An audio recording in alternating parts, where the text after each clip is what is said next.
watching good? Yeah, 3, 2, 1. Good morning. My name is Scharron Clayton, and you're listening to For Your Information here at KBBG radio station in Waterloo, Iowa. And I'm back in the station for part 2 with Bruce Carter, who's with the Campaign for Education, an organization that is currently in town to provide motivation and information for our youth in a very positive fashion, so that we are shaping people to move forward and not to mark time, so to speak. Bruce, I'm sorry I'm rushing here this morning, but I want to recap the goals of your organization, the length that your organization has been in operation, and the examples of projects that you're doing. I've had a couple of questions to come up since our previous conversation, so let's just kind of tightly do that, and then we can go on. Our goals here in Iowa is to leave this state with hundreds of youth that are small business owners. And our primary focus is the ages of 8 to 17. And we've been now in existence as a 501c3 going into our 9th year. I've been doing this about 11 years. Some of my associates across the country have been doing this for 30 years. Okay. We have collectively individuals that have graduated that are, doctors now. And then I have a lot of children that are currently in college that started with us when they were in the 5th grade. Okay. So the track record speaks, for itself. And what we do is we have had the ability to develop good people. And I think that that's a start from where we are in our current society. Past that, the mission is to make a difference. So there's longevity there, and you've been working across the country. You personally with this group for 9 years? Yes. Okay, but you mentioned 30 years? Yeah, I have a partner who has Youth Development Capacity Building, Inc. Okay. out of Atlanta and DC. Okay. And he's been in existence a little over 20 plus years. Okay. And this gentleman, his name is? Dennis Murray. Dennis Murray. I believe Dennis called in yesterday. Did. Okay. He worked within the Clinton administration as a journalist. He's done a lot with the 1890s HBCUs, especially in rural America. That's been his expertise, is going in and forming partnerships in communities that typically get overlooked. Okay. So he's working out of Atlanta. Just so happens my son is Morehouse grad from Atlanta, and we have some space down there that we visit. So I wanted to have that on the table so that people are aware that this is an organization that didn't just crop up overnight, that there's been a lot of work being done. Now, you can go to, there's a thing called GuideStar, yeah, which rates 501c3s and worthy of support. That's right. So we're on GuideStar. Okay. You can just go to OSP Fund. Okay. And that stands for Overcomers Serving People. Okay. So for those of you who are interested in checking credentials, check out GuideStar and see, get a little bit more about Bruce Carter's organization, Campaign for Education. Yes, ma'am.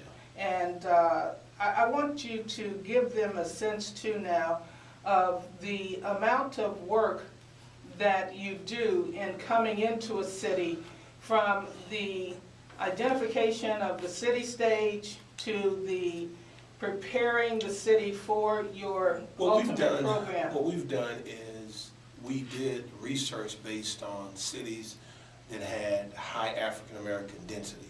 Okay. Initially, Iowa, the state, wasn't even part of our travels, our tour, because the state has such a low population of African Americans. I am, as we talked yesterday, I am a graduate of Iowa Wesleyan College, and I have a daughter that lives in Burlington. So I am fully aware of the need that takes place. So when there is incidents that take place, like in Des Moines, the young 19-year-old young black girl was shot in the back of the head. Right. I was asked to go in and speak to some of the kids and some of the organizations. I have, I don't know, in the tens of individuals I went to college with that either work at the prisons here in Iowa, or they actually run organizations that work with children. So, I've come in and spoken with them over the years. In Iowa, Waterloo actually was added to our tour. Mm-hmm. We did a little research, and it had a pretty high population of African American children. Now, we don't just work with African American children, but at this point, as I stated, I have 5 daughters, and I don't know if they're going to marry young black men, but probably so if they emulate, you know, someone after their dad. But unless we, and I say we start to build our young men in truth. I mean, we can be blind to what's really taking place, but I'm across the country, so I see this everywhere. And typically, when you go into the city, I go into a city not seeking assistance, reaching the children, because I found that there's always going to be a group that maybe they didn't think of it, you know, maybe this happens, and it just doesn't work. So my greatest success, I just go to the kids. Okay, so what have you learned about our kids by going to the kids?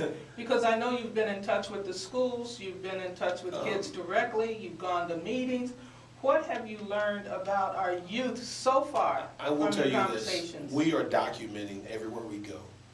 And what I have learned about the young boys that I've met thus far in Waterloo is very surprising, and I'm surprisingly good. I've met 16, 17, 18-year-olds, very mannerable, very eager at an opportunity to do more.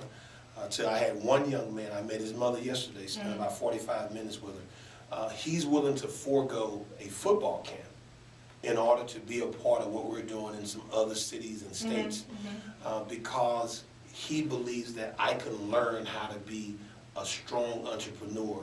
And football is my way to go to school, but at the end of the day, I want to own my business. I just left a high school, and one of the kids I seen downtown, seen him. Oh, I had your flyer. I know all about you. I'm a promoter. I don't need to work with you. I do video. Let's have a business meeting after school. Another 16-year-old came up and said, I just want a job.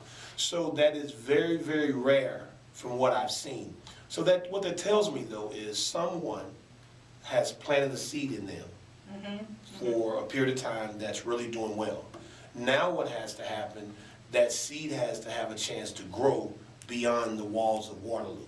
And I think that's where sometimes we get lost, because we've been in the fight in this city for so long, and we sometimes will put a ceiling on where a kid can go. And I met with 2 gentlemen last night who've been in this fight, and we had dinner till about 10 o'clock, and we're gonna get ready to do a press conference. And they said, man, look, we agree. The energy we see out of the kids is amazing, because there's things that we didn't notice that just light up with the opportunity.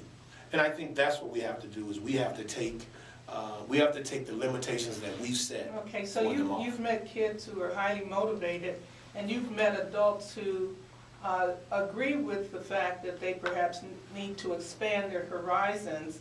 However, they also indicate that there are things that, even though they're working with youth here, that they're missing and not seeing for some reason. Exactly. Okay. Well, unfortunately, we all are byproducts of our environment. And if our environment is just inside of one city limit, we probably only know what's in that city limits unless what the media tells us or social media. Okay. And there's nothing like an experience.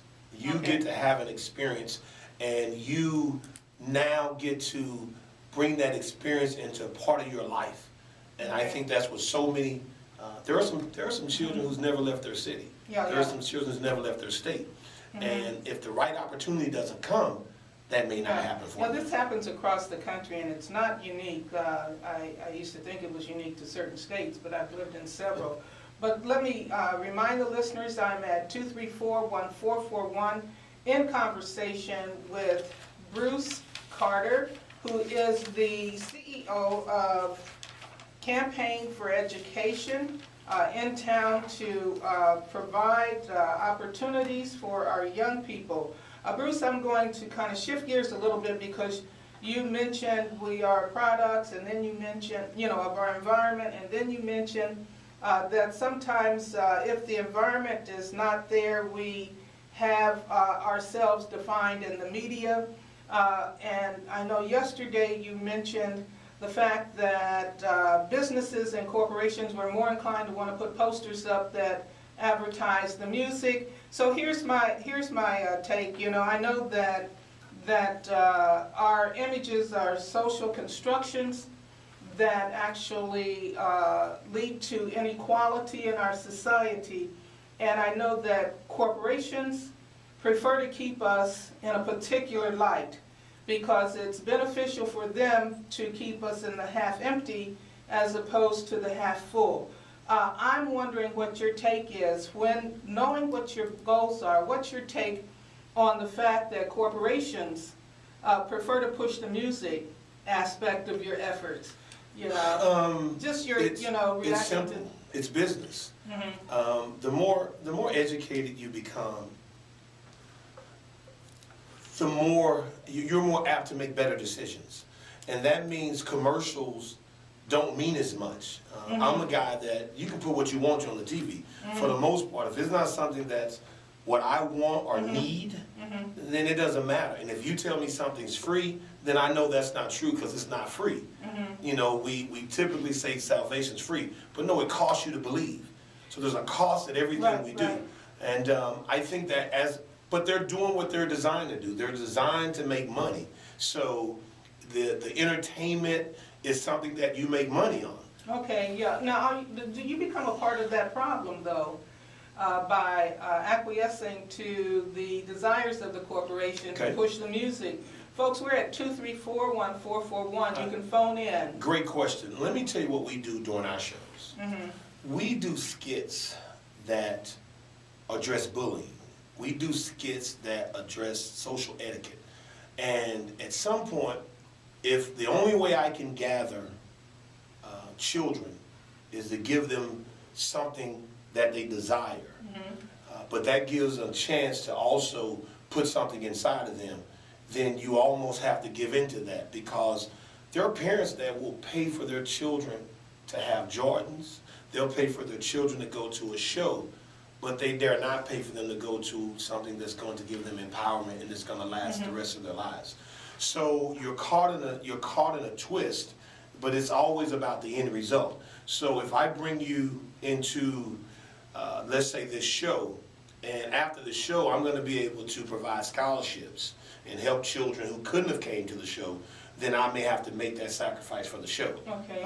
And then if I'm at the show and I talk about, you know, how many of you are being bullied and how do we change that, then that's part of the process that we live in. Okay. Let's go back to that exchange that you are mentioning.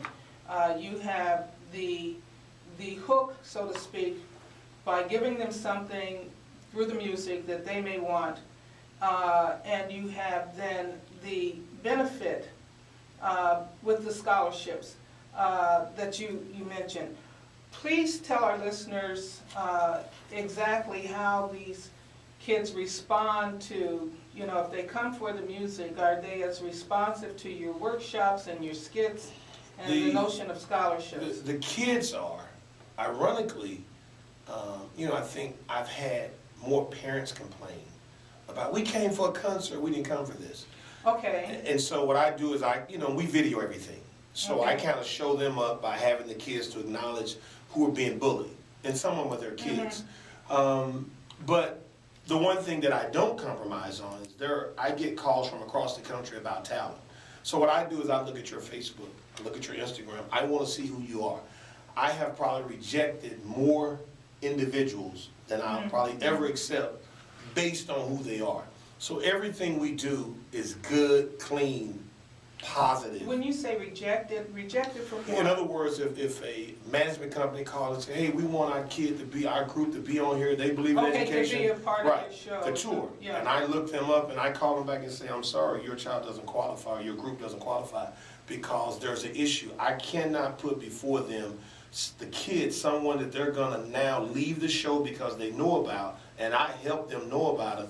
And this person's out here in social media cursing, taking their clothes off, and I just had to go through that twice this week. Oh wow! So it's important that our young people are educated to the responsible use of social media, which obviously a lot of people aren't. I'm wondering if we should take a break. Remember, the number is 234-1441, And our phone lines are open. Mr. Carter's here. He can answer questions for you. And when we come back on the other side, I'd like to talk about your efforts for 2015 in Washington, D.C. Perfect. The police called after midnight when they caught our son at a drinking party. It was a real wake-up call. I talked to you yesterday, and then I was in a meeting for almost 2 hours with the NIH, the National Institutes of Health, with the project that they want to kind of get off the ground. And so by the time I got home yesterday, I was like, I think I interviewed a young lady too. I wanted her to come in, that I'm looking to host my news show that I want to produce, that's future leaders in progress, flipping the script. And so, I'm going to try and pilot that program. It's one that I'll try and market to other cities. Troubled by someone else drinking? Yeah, hopefully where we're going with the tour is, as we finish this 10-city, like you're saying, cities will pay us to come in. We've never had a grant. We've never had a sponsorship. You know, you look at our... 3, 2, 1. Welcome back to For Your Information. In the studio with Bruce Carter, Campaign for Education. If you've been out and about, I'm sure you may have seen a colorful bus riding up and down the street. But he's here meeting and greeting our youth and offering them opportunities for future growth. In the first leg, we were just recapping information about his organization, giving you the website that's called GuideStar, where you can find more information for those of you who are curious about the nature of the ownership, the honesty, and the legitimacy of the organization. I'm very comfortable with what I'm hearing. Once again, 234-1441. We also talked about the involvement of corporations in shaping the images of our youth through music as opposed through the empowerment, because once you have knowledge, you have power, and with power you can actually deconstruct many of the corporations that are hell-bent on presenting us in a negative way to the larger society. So Bruce. You know, before you go there, and I want to make sure we do give out some information and context. I think that, corporations, they're doing what they're designed to do, and that's make money. Right. I think my deeper concern is here in the local communities, in our neighborhoods, where we in some fashion act just like the corporations. Our behavior is just as bad as the corporations on very many levels. So I think that's one of that's an issue that will hurt us more than the corporation. I was really taken by the fact you said the parents are more apt to complain, because they wanted to come for the music. And folks, I want you to realize that the reason why Bruce's group has chosen to work with youth is because he believes, and I believe I've got this right, that through empowering youth can create changes within their own environments. It's hard for someone to really help you when they're afraid of you. And so, and I'm talking about across the country, there is a great disconnect between, I'm going to say, the 45 plus and the 21 and down.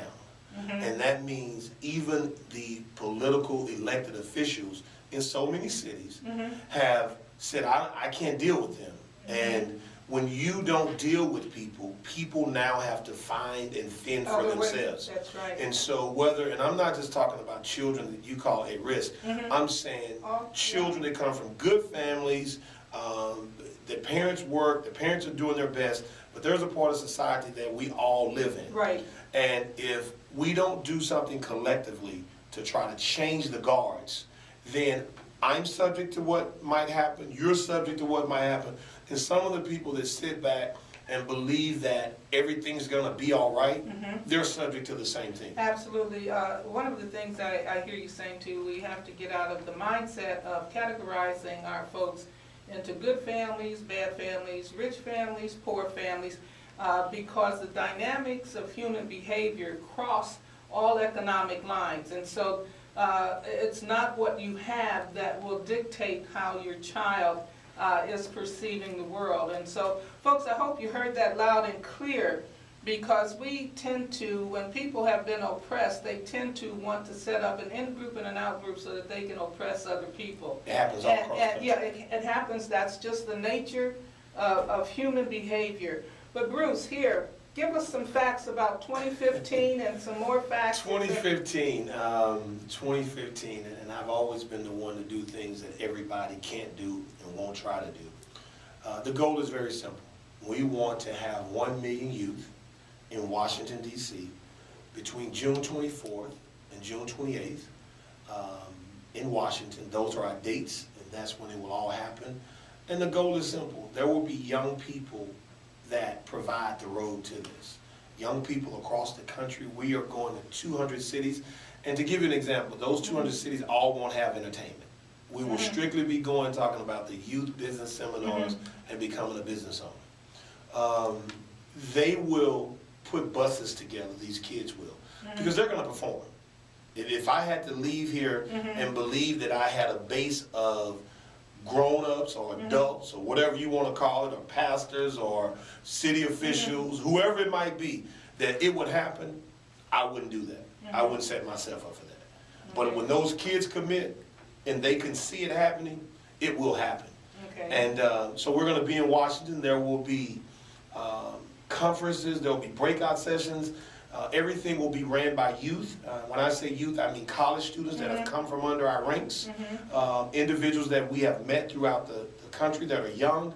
They will empower one another. And this will happen in 2015. It will be happening 1 year before the next major election. And so these kids will have an impact, and they will know this. You will vote for those that have proven their servants, that they have an interest in who you are trying to become way before a platform is taken. And I think that's some of the stuff that we just say vote. No, we need to be educated as to why we vote and how we should vote. Because what can this person do for me? And whatever line or whatever party that is, so be it. But find out who the person is and who they were before it became time for the election. So teaching people to vote their interests and not voting against their interests, which so many people tend to do. Folks, this is an empowerment process that Bruce Carter has chosen to bring to Waterloo, Iowa. The thing that is important in this 2015, well, for me, is the fact that it takes place prior to the next big election. And so we have a year here in Waterloo, Iowa, to support our youth through this first conference. Now tell us about the conference. Okay, the conference will be June 6th, and I'm finding out that because of snow days, they're going to be in school, and we're working through that. You know, we're working through that process. We're going to make it work however we need to. We are now placed in the mall. We always come in, we get a place in the mall as we work through whether we're going to need additional space. So we're in the mall at Crossroads Center Mall. We have individuals in your community that's already working, that's being employed, that's able to pay bills now. And we're going to keep working through that process. So I guess for me is, as whatever listeners are there or you know people, the challenge becomes, are you willing to partner with a child or youth in your community? You make that investment into that kid and watch that kid grow. Then you know you have a voice. But for those that sit around and say this can't happen or this is not this, I mean, really, they have no value with me. And I try to tell kids, get people who will invest in you. For everybody that has something negative, it's one way to win with them. You get away from them. And so if you decide that you have a child between the ages of 8 and 17, or you don't have a child, but you like to be a part of this movement, come out to the mall, visit us, or call 646-535-4350. That's 646-535-4350. And let them know, hey, I want to be involved. I don't have children, but I would love to assist a youth that wants to be a part of what we're doing. Right. You know, Bruce, you're reminding us that life has no remote control, right? That you have to get up and do something. You have to change life yourself. And what you're attempting to do is to... No, what we're going to do. We're doing. Yeah, I'm sorry about that. What we're doing, we don't attempt, we do. I Because see, if we get 100,000, it was great. Yeah. You know, we want 1 million, but if we Yeah, get 100,000, we can make some changes I right now. appreciate that because, you know, you put words out there, words have power. You put words out in the universe and sometimes we put the wrong words. You see, I'm on tour, I'm on my bus. Yeah, yeah. I'm already doing the tour. Yeah, you're doing the tour now. Hey folks, listen, he's giving me a hard time. Y'all know you love me up here at KBBG 234-1441. We have a few more minutes if you should want to call in. But in the event you miss us, Crossroads Mall is the location. Campaign for Education. Bruce Carter, he has given you the number 646-535-4350. You can reach him. Now, do be reminded that he has hired people already. He's talking to our youth. He has invited you to become a part of the change you want to see in our young people. Here's what I would like to see happen.